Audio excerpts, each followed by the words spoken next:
চরমোনাই পীর সাহেব ফজলুল করিম সাহেব বিএমপিদেরকে কিভাবে বাস দিলেন দেখেন।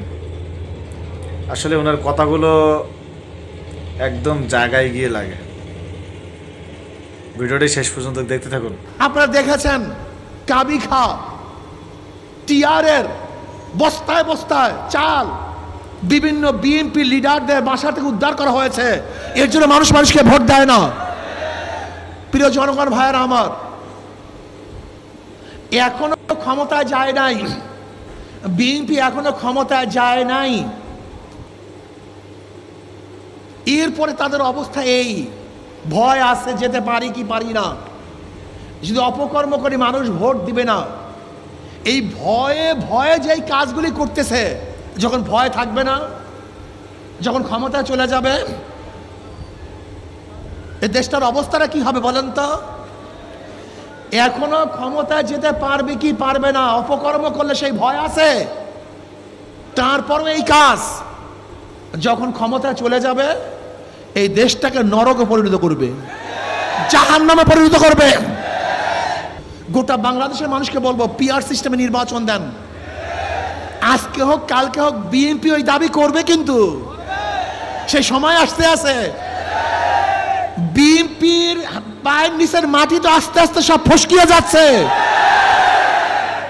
বিএনপি আজকে হোক কালকে হোক পিআর সিস্টেমে নির্বাচন দাবি করবে। আর আমি বিশ্বাস করি সাংবাদিকরা লিখে রাখেন, ভুলবেন না, আজকে তারিখ দিয়ে লিখে রাখবেন।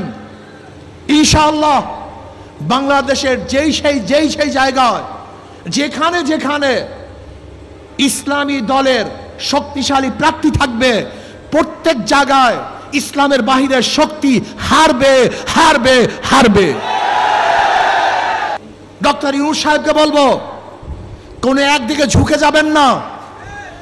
আপনার মতো শিক্ষিত ভদ্রলোক যেই কাজ করেছেন এটা ঠিক করেন নাই, আমরা সহ্য করেছি। কোন এক ব্যক্তির সাথে বৈঠক করে একা একা আপনি নির্বাচনের ডেট ঘোষণা দিতে পারেন না, এটা আপনার জন্য বৈধ নয়। আমরা মেনে নিয়েছি। ভেবেছেন অমুক দল ক্ষমতায় আসবে, যদি আপনিও নিরপেক্ষ না থাকেন মানুষ কার উপরে আস্থা রাখবে?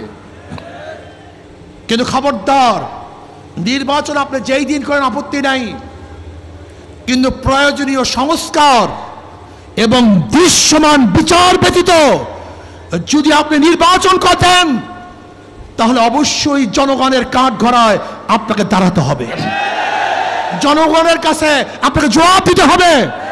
যে ইউনূস সাহেব আপনি তিনটা জিনিসকে সামনে নিয়ে ওই চেয়ারে বসেছিলেন, সংস্কার, দৃশ্যমান বিচার এবং নির্বাচন।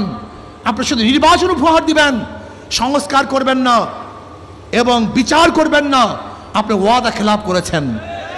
আমরা বিশ্বাস করি যদি সংস্কার ভিত্তিক নির্বাচন হয় সেই নির্বাচন গ্রহণযোগ্য নির্বাচন হবে না, প্রস্তাবিত নির্বাচন হবে।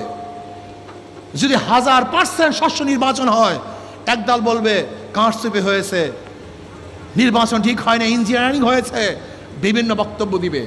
কাজে এমন নির্বাচন চাই যেই নির্বাচন গ্রহণযোগ্য নির্বাচন হবে।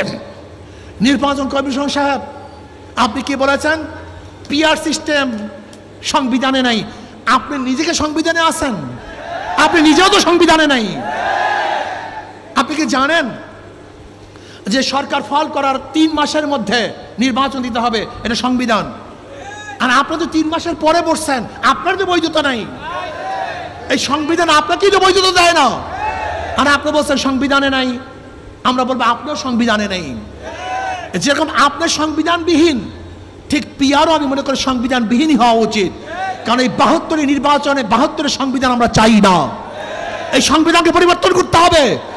সমস্ত ফ্যাসিস্ট তৈরি করে এই 72 সংবিধান, এটা যার মতো কেটে সেটে নিজেদের অনুযায়ী, নিজেদের স্বার্থ অনুযায়ী সাজানো হয়েছে। এই সংবিধান মানুষকে কল্যাণ দিতে পারে না, মানুষকে মুক্তি দিতে পারে না।